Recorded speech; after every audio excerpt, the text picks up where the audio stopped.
Ça y est, c'est bon. Ben, je vais laisser d'abord Madame Dao se présenter. Bonjour, vous m'entendez? Oui. Je m'appelle Dao Thanh Huyền. Je suis vietnamienne et hanoïenne. J'ai travaillé comme journaliste indépendant pendant de longues années avant de décider de laisser tomber le journalisme et de consacrer au projet de livre. Ça fait une vingtaine d'années que je travaille avec une équipe d'amis sur des enquêtes sur la mémoire. Donc aujourd'hui, on va parler principalement des mémoires sur la bataille de Dien Bien Phu, mais si on a le temps plus tard, je vais vous montrer aussi quelques images sur d'autres enquêtes, par exemple sur les bombardements de Hanoï en 1972 ou sur la guerre sino-vietnamienne de 1979 à 1989.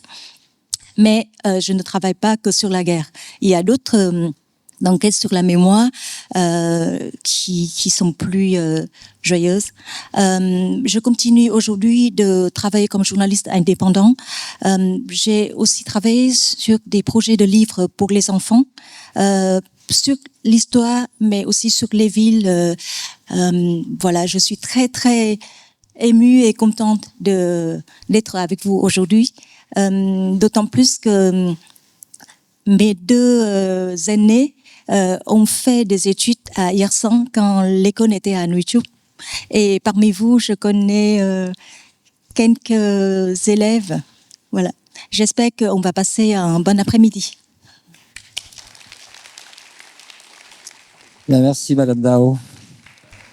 Alors, je me suis dit, nous nous sommes dit en fait, puisque beaucoup, c'est Rémi qui m'a un petit peu donné les idées, de démarrer rapidement par l'ouvrage. Donc, cet ouvrage que vous retrouvez, que vous allez retrouver au CDI. Je rappelle qu'au CDI, il y a aussi de nombreux ouvrages sur la guerre d'Indochine. Donc, comme vous êtes tous censés partir suite aux vacances du TET à Dien Bien Phu, je pense plus particulièrement les élèves de HGGSP, mais les élèves de 3e aussi, allez voir un petit peu ce qu'il y a dans le fonds réservé à la guerre d'Indochine ou tout simplement sur le Vietnam au CDI.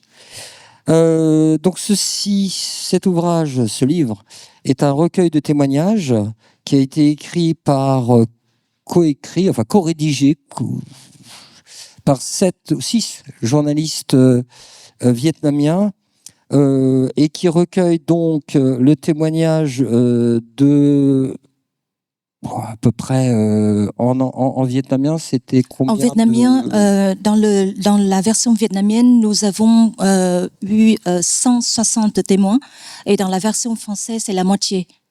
Mais nous avons rencontré à peu près 300 vétérans. Voilà, donc a été privilégié le témoignage des vétérans, c'est-à-dire des personnes, alors c'est pour ça, c'est en 3 parties. Notamment, il y a 2 parties. La première qui est consacrée au témoignage des Dân Cong, c'est-à-dire donc des personnes civiles qui ont aidé plus particulièrement à la logistique de cette bataille. Vous connaissez bien ces images de ces personnes qui sont à vélo, du moins, qui transportent des charges extrêmement lourdes.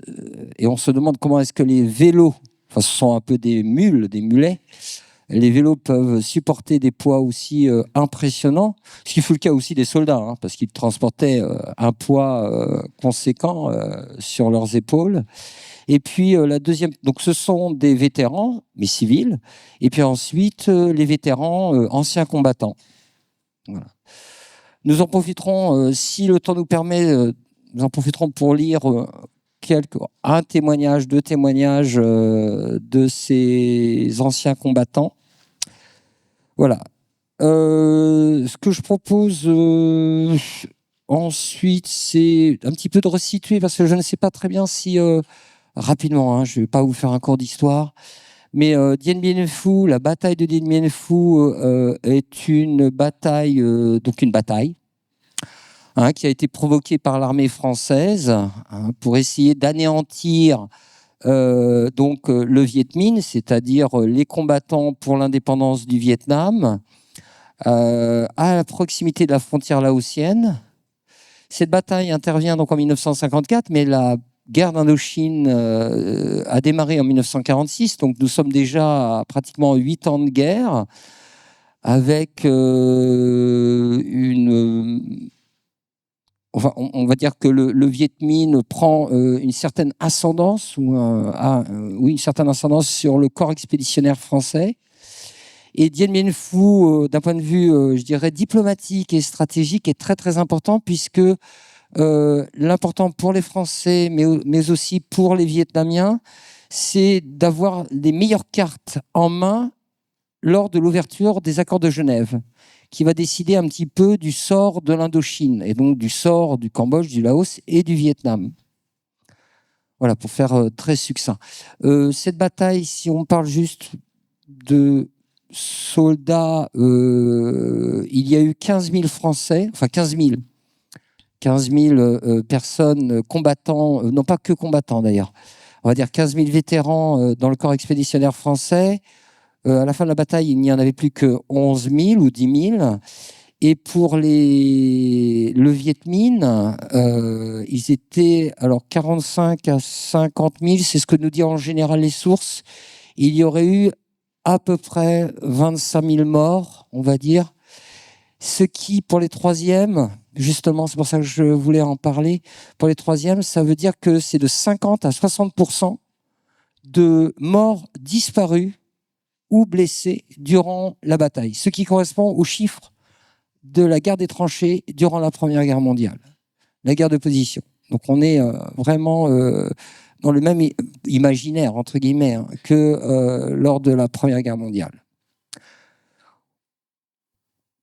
Voilà, pour faire un petit peu pour évoquer de manière générale le livre et le cadre chronologique et spatial, puisque vous allez prendre l'avion pour aller à Dien Bien Phu. On peut peut-être démarrer sur... Eh bien, moi, c'était ma première question, en fait, c'est quel a été l'objectif quelle était la raison pour laquelle vous avez décidé d'écrire ce livre? Est-ce qu'il y avait un manque? Est-ce que vous avez un manque vis-à-vis de vous-même ou vis-à-vis de ce que l'on pouvait avoir dans les librairies vietnamiennes?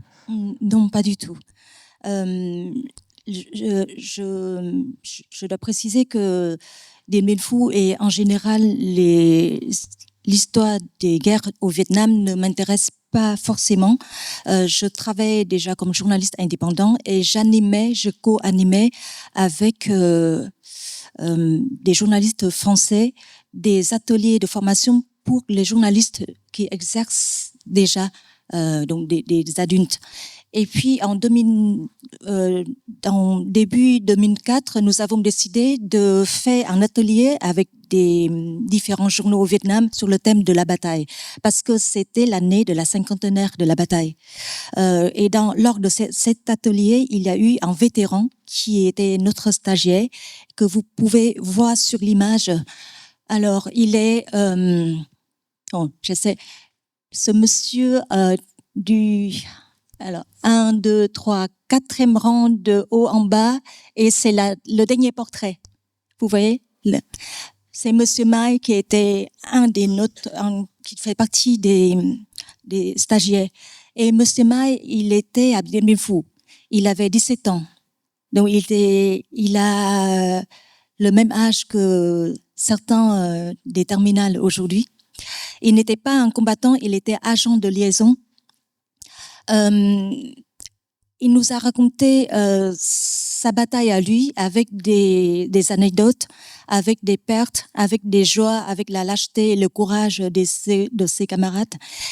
Et nous nous sommes dit que ses histoires sont très différentes de ce qu'on a appris à l'école, de ce que nous raconte l'histoire officielle jusqu'ici.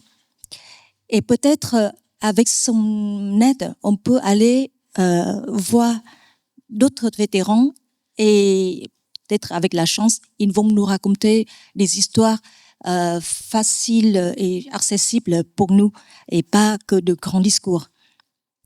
C'est pour ça que nous sommes allés voir ces personnes et l'idée au début, c'est simplement les rencontrer, enregistrer les conversations et de garder pour nous-mêmes notre groupe. Et puis au bout de, je dirais, une trentaine d'interviews, nous sommes dit, il y a de la matière, c'est riche et on ne doit pas garder ces histoires pour nous. Il faut que le public soit au courant de ces histoires et c'est comme ça que nous avons commencé à penser à faire un livre. Oui, en fait, parce que la plupart de ces témoins aujourd'hui sont décédés, c'est ça? Aujourd'hui, oui. Donc il y a 20 ans, c'était un peu aussi... après ces 30 entretiens, c'était un petit peu de garder, de conserver une trace. Alors, Monsieur Mai est toujours en vie, mais il est très faible aujourd'hui et il est moins, je dirais, il est tellement faible que je n'ai pas osé l'inviter aujourd'hui. Et la plupart des personnes que vous voyez ici ne sont plus avec nous. Mais nous avons commencé notre enquête sur la mémoire en 2007 et à cette époque-là, ils étaient vivants, ils étaient encore lucides et ils étaient encore enthousiastes pour raconter leurs souvenirs. Parce que raconter des souvenirs douloureux avec des pertes, avec du sang, avec des armes, ce n'est jamais facile. Mais en fait, ils avaient déjà témoigné dans les... N'avaient-ils pas, plutôt, ce serait ma question, n'avaient-ils pas plutôt déjà témoigné dans d'autres ouvrages précédemment ou dans des articles de journaux lors de du 40e anniversaire ou du 30e anniversaire de la bataille de Dien Bien Phu? Oui et non. Il y a eu des recueils de témoins et des interviews, mais pour des hauts cadres ou des généraux ou des gens qui avaient des postes importants comme chef de division, chef de compagnie ou des héros du peuple. Monsieur Mai était un simple soldat. En plus, il n'était pas un combattant dans le sens propre du terme, c'est-à-dire il n'a jamais tiré sur un ennemi quelconque. Il était agent de liaison, donc il a vécu toute la bataille sans tirer aucune balle. Donc, pour beaucoup de journalistes, pendant 50 ans, il n'était pas, comme on dit en vietnamien, représentatif. Peut-être vous avez entendu ce mot en vietnamien, tiêu biểu. Donc, c'est quand on ne représente pas un symbole, un icône ou quelque chose, je dirais pas qu'on est considéré comme moins important, mais les journalistes, les médias et même au sein de l'armée, ils ont préféré donner la place plus importante à des hauts cadres. Voilà. D'accord. Donc en fait, vous avez décidé de donner la parole aux civils, aux non-combattants, mais qui sont aussi, par leur souffrance, des vétérans de la bataille de Dien Bien Phu. Exactement, oui. Donc ça veut dire qu'en fait, pendant, peut-être encore maintenant, est mis en avant l'héroïsme des soldats durant la bataille de Dien Bien Phu. C'est le cas encore aujourd'hui, ou est-ce que votre livre a permis d'ouvrir une brèche? Alors, voilà, par la manière dont l'ouvrage lui-même. Oui. Je pense qu'aujourd'hui, vous voyez, mais ça fait longtemps en France, en Europe ou en Amérique ou ailleurs, ce type de livres, de documents illustrés existe, mais au Vietnam, jusqu'en à la fin des années 2010, il n'y avait pas ce document illustré avec. Donc, je pense pas qu'on soit avant-gardiste dans le fond, on était plus révolutionnaire dans la forme. Et puis un recueil qui rassemble plusieurs témoins de la bataille, de toutes sortes, des simples soldats jusqu'au général. On a eu aussi le témoin du général Jap. Il y a des civils, il y a des médecins, comme vous avez évoqué tout à l'heure. Donc c'était nouveau. Et ensuite, depuis 2007 et 2009 jusqu'à maintenant, il y a de plus en plus de livres comme le nôtre. Vous avez évoqué, Pascal, tout à l'heure de travailleurs civiques.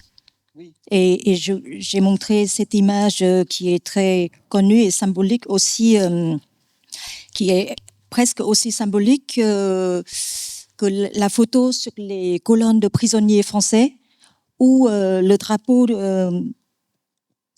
vietnamien. Pardon, c'est la première page. Voilà. Merci. Notre but aussi, quand nous travaillons sur ce type d'enquête sur la mémoire, ce n'est pas de donner un autre regard.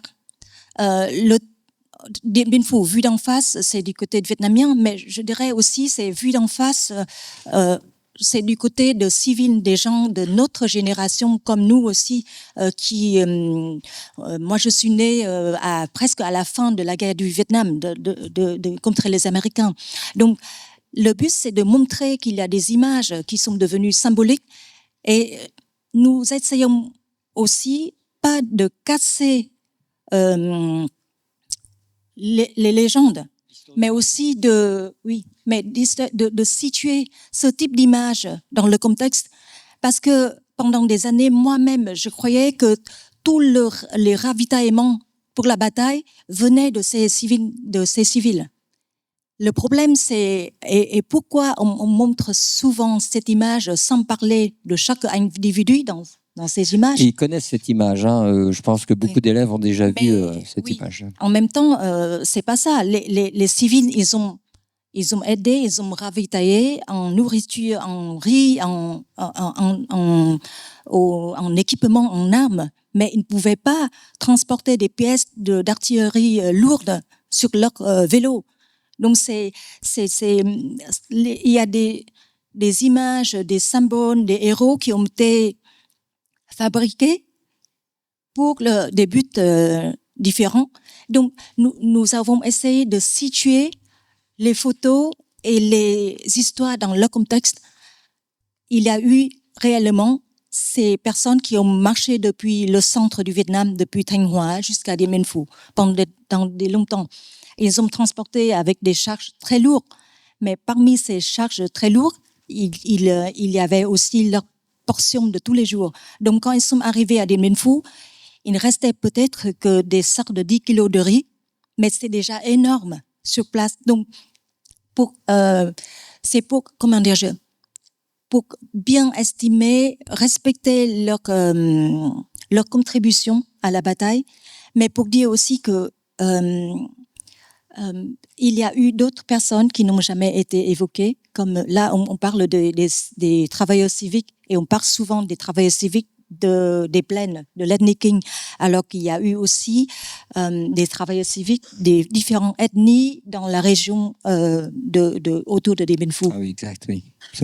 Et en fait, j'aurais une question, parce qu'il est quand même, je pense, qu'il est beaucoup plus facile de retrouver l'adresse des anciens combattants que de retrouver ces personnes que les élèves ont vues. Comment avez-vous fait pour retrouver donc ces Kong, puisque ces travailleurs civiques? Alors, c'était par hasard. Parce que, comme je vous ai dit tout à l'heure, notre but, ce n'était pas de faire un livre. C'était simplement d'aller vers les anciens combattants et recueillir leur histoire pour notre groupe. Et puis, au fur et à mesure, nous avons décidé d'aller quand même sur la bataille, sur l'ancien champ de bataille. Et c'est très marrant parce qu'on était un peu obsédés de retrouver des vétérans. Et donc, chaque fois qu'on voyait quelqu'un sur la route, on s'est arrêté et on me dit est-ce que vous étiez à Dien Bien Phu? Qu'est-ce que vous avez travaillé à cette époque-là? C'est pour ça que nous avons rencontré des travailleurs civiques qui étaient là et qui, certains ne parlaient pas vietnamien.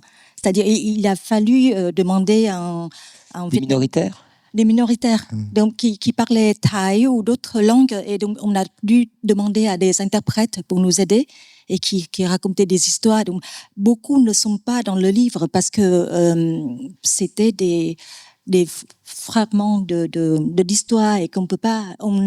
J'ai gardé une partie d'enregistrement, mais ils ne sont pas dans le livre. C'est pour ça qu'on est tombé. Et puis c'est à partir de ce moment-là qu'on a dit. C'est bien aussi de parler des civils. Donc, il y a eu des chanteurs, il y a eu des constructeurs de routes, des médecins, etc. Oui. D'accord. Donc, en fait, cet ouvrage a comblé quand même un vide au Vietnam, même si vous dites que ces témoignages étaient présents, mais ils n'avaient jamais été réellement regroupés dans un ouvrage.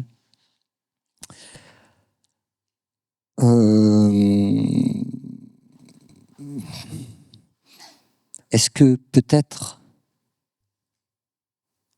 les élèves ont... Si vous avez des questions, n'hésitez pas. Oui, c'est en fait le but aussi de ces 2 heures, hein, aussi bien avec Madame Dao qu'avec Monsieur Sun, c'est de pouvoir, Monsieur Do, c'est de pouvoir s'exprimer et poser les questions qui vous tiennent à cœur. Nous avons seulement deux micros. Merci Madame déjà pour votre intervention. J'aurais juste une question sur comment est-ce que le livre a été reçu, puisque vous avez parlé tout à l'heure du fait que voilà, il y avait quand même un certain public pour ce livre-là. Et donc comment est-ce qu'il a été reçu justement par le public? Est-ce qu'il a été bien reçu ou est-ce que au contraire ça a pu réveiller chez certains des mémoires qui n'étaient pas forcément faciles? En 2009, quand nous avons publié ce livre, je dirais il a été très bien accueilli. Sans doute, je dirais plus par la forme que le fond, parce que les anciens combattants eux-mêmes et leurs familles connaissaient déjà l'histoire. Et nous, le public plus jeune, pendant des années, on nous a parlé de la bataille. Donc, on s'est dit que c'est pas quelque chose de nouveau. Donc, ce qui est nouveauté et était bien accueilli, justement, c'est la forme. C'est nous avons utilisé les méthodes journalistiques modernes dans le fond et la forme. Il faut dire aussi que jusqu'ici, les témoins des vétérans étaient publiés, et c'est que pour leur famille ou à l'intérieur de l'armée. Il y a beaucoup de documents sur des compagnies, sur des divisions, que pour l'armée. Donc, cette fois, l'éditeur a décidé de faire une version avec plein de photos et en couleur pour faciliter la lecture pour le public. Nous avons, l'éditeur a décidé cette année-là de publier 2000 exemplaires. Et lors de la conférence de presse, pour montrer ce livre, il y a un distributeur basé à Saigon. Il a tout de suite recommandé 3000 exemplaires. Donc voilà, je pense que c'est pour un livre sur la guerre au Vietnam, 5000 exemplaires, c'est déjà un énorme succès pour nous. Voilà. Pour le retour, nous avons eu beaucoup de retours positifs des vétérans et de leurs familles. Parce que justement, ils ont dit que c'est rare qu'on entend parler des soldats simples. Et comme même pendant la bataille, ils savaient qu'il y a une telle ou telle unité qui était là, ils ne connaissaient pas tous ce qui s'est passé à côté. Donc là, par le livre, ils ont appris aussi l'histoire de leurs camarades qui combattaient sur Dominique I ou pour Eliane II. Il faut dire aussi que vous connaissez le contexte au Vietnam. Après Dien Bien Phu, il y a eu d'autres guerres. Et les armes se sont tues au Vietnam réellement en 89. Donc c'est très récent. Donc beaucoup de militaires, ils ont enchaîné les guerres et ils n'ont jamais eu l'occasion de parler. Voilà. Oui, j'ai aussi une question pour vous. Au début, vous avez parlé avant vous étiez journaliste, c'est ça, et puis maintenant vous rédigez des ouvrages et vous cherchez la mémoire. Et donc, qu'est-ce qui vous a poussé à rédiger votre livre, ce changement? Oui. Je voudrais préciser que c'est tous les livres qu'on a publiés, c'est un travail d'équipe. Oui. Donc je suis pas la seule. Qui m'a je pense que je suis quelqu'un de très lente. Je travaillais pendant longtemps à la télévision du Vietnam. Et la télévision demande un rythme très soutenu quotidiennement. Et à un moment, je me suis dit que... Après, j'ai fait 2 ans d'études à l'école de journalisme de Lille. Et c'est là j'ai découvert la presse écrite que j'ai adorée. Donc, j'aime bien... C'est pas seulement la presse écrite avec les mots, avec les images, photos qui sont... qu'on a le temps de regarder et ça bouge pas. Mais il y a aussi un lien pour moi très... qui me convient. Oui. Quand je suis face à quelqu'un, par exemple, je prends mon stylo et mon carnet et je peux discuter des heures et ça me convient très bien. Et pas avec comme Monsieur Cohen qui doit partir partout, qui fait attention au son et puis après un énorme travail de montage. Vous voyez, c'est énorme le travail, mais c'est pas un lien pour moi. Ça me convient pas de regarder par le biais d'un écran. Voilà.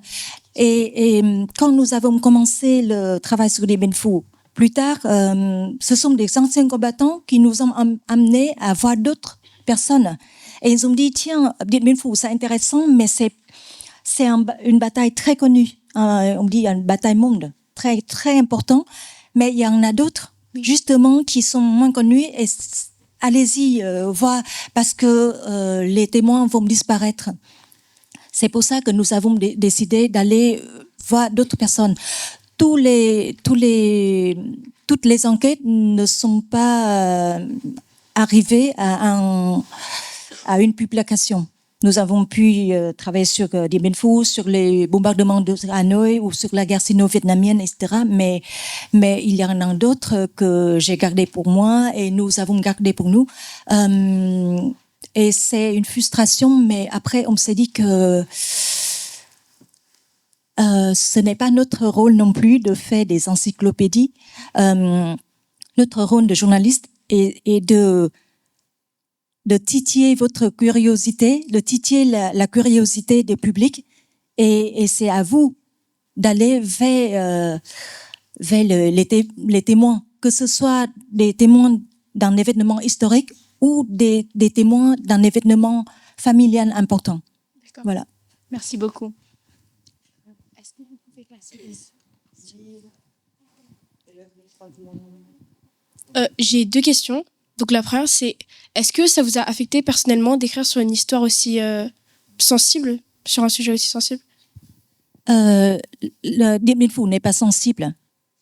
Vous voyez, quand on dit Dien Bien Phu, tout de suite on pense à la victoire vietnamienne et à la défaite française. Donc c'est quelque chose qui est figé et reconnu des deux côtés. Donc je vais dire, c'est pas un sujet sensible. Bien sûr, quand on va un peu plus loin dans les témoins, il y a des questions sensibles. Par exemple, la présence des conseillers chinois auprès du commandement vietnamien, par exemple. Mais il y a d'autres sujets qui sont plus sensibles, comme sur la guerre sino-vietnamienne.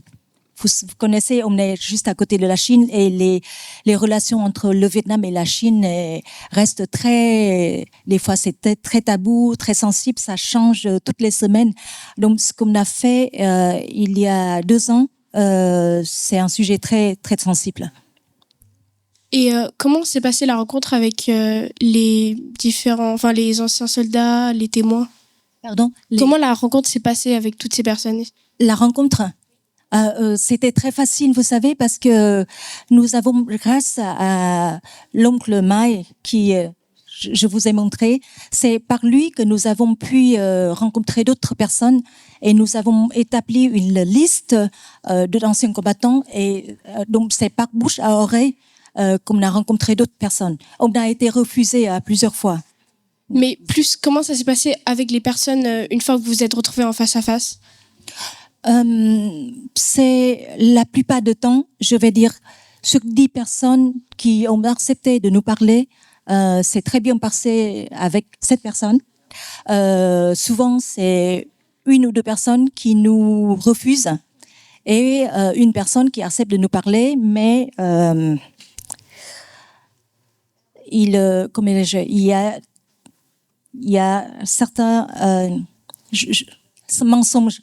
Voilà. Donc, après, c'est notre travail de journaliste de vérifier, de faire croiser les informations pour. Mais la plupart du temps, c'était très bien passé. Voilà. Nous avons la chance aujourd'hui d'accueillir un des vétérans de Dien Bien Phu, Monsieur De Ocasson.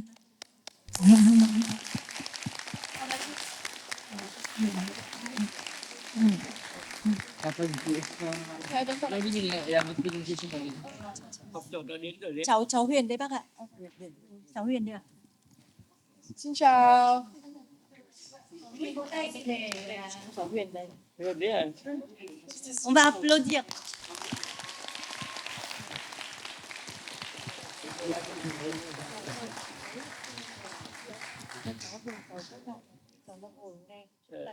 Cháu khỏe không? Cháu về lúc chưa? Ăn Tết ở nhà, ăn Tết ở đây chứ.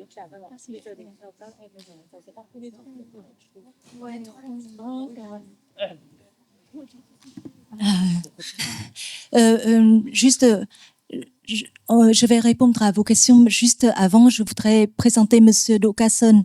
Vous pouvez l'appeler Bakson ou Omson.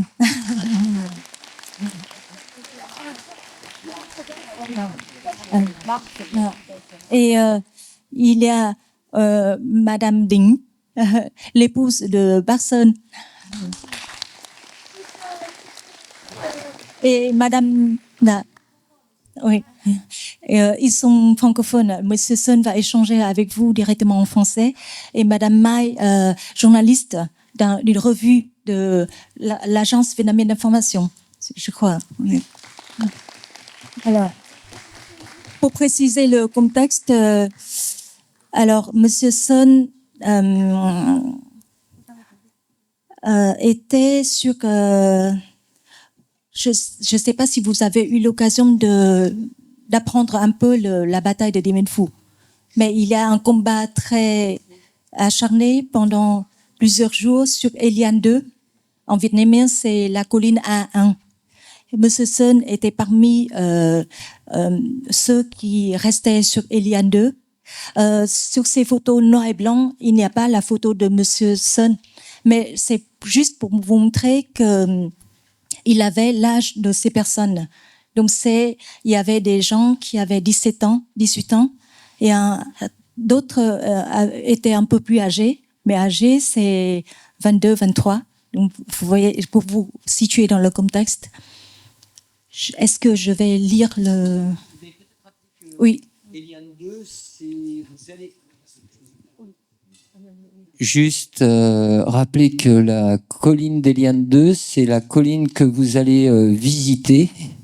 Ce sera peut-être même l'unique colline qui a fait l'objet, qui a été prise et reprise par le corps expéditionnaire français et le Viet Minh, et qui a fait l'objet de...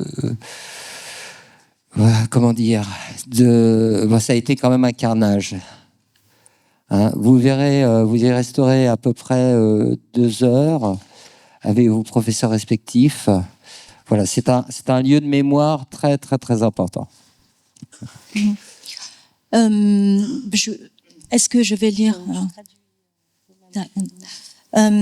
avant de vous laisser discuter avec Monsieur Sun, je promets de répondre plus tard à vos questions. Je vous propose que je lise un extrait de témoignage de Monsieur Sun, justement publié dans notre livre. Monsieur Sun est né en 1932. Il était cadre de section des renseignements et il était dans le bataillon 251. Donc ça veut rien dire pour vous, ce chiffre et les régiments. Juste pour vous dire, c'est sur Eliane 2 et il s'agissait des endroits où les combats étaient très durs, très sanglants. Je vais lire. Quand certains disent piétiner les cadavres ennemis pour s'avancer, c'est de la littérature. Nous, en réalité, nous avons vraiment marché sur le corps de nos ennemis, mais aucun être humain n'est fier d'enjamber le corps inanimé d'un autre. Sur Eliane 2, nos morts non enterrés étaient aussi nombreux. La pluie, le soleil, les combats n'ont pas été cléments pour eux. On arrive à les couvrir par endroits avec des morceaux de parachute, mais pas tous.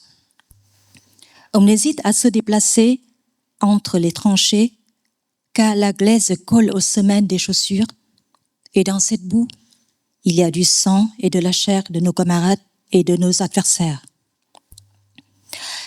J'ai un certain niveau d'instruction, je parle français, j'entends parfois des soldats adverses crier avant de mourir. Des frères d'armes illettrés me demandent « Que dit-il » Il appelle sa maman. Les autres sont nos cibles, mais on sait aussi que ce ne sont pas eux les responsables, c'est le colonialisme. On sait que ces gens, quand ils sont vivants, veulent nous tuer comme nous voulons les abattre, mais mourants, mercenaires ou colonialistes, ils sont comme nous, de jeunes hommes qui n'ont pas encore de femmes et qui invoquent leur maman avant de s'éteindre.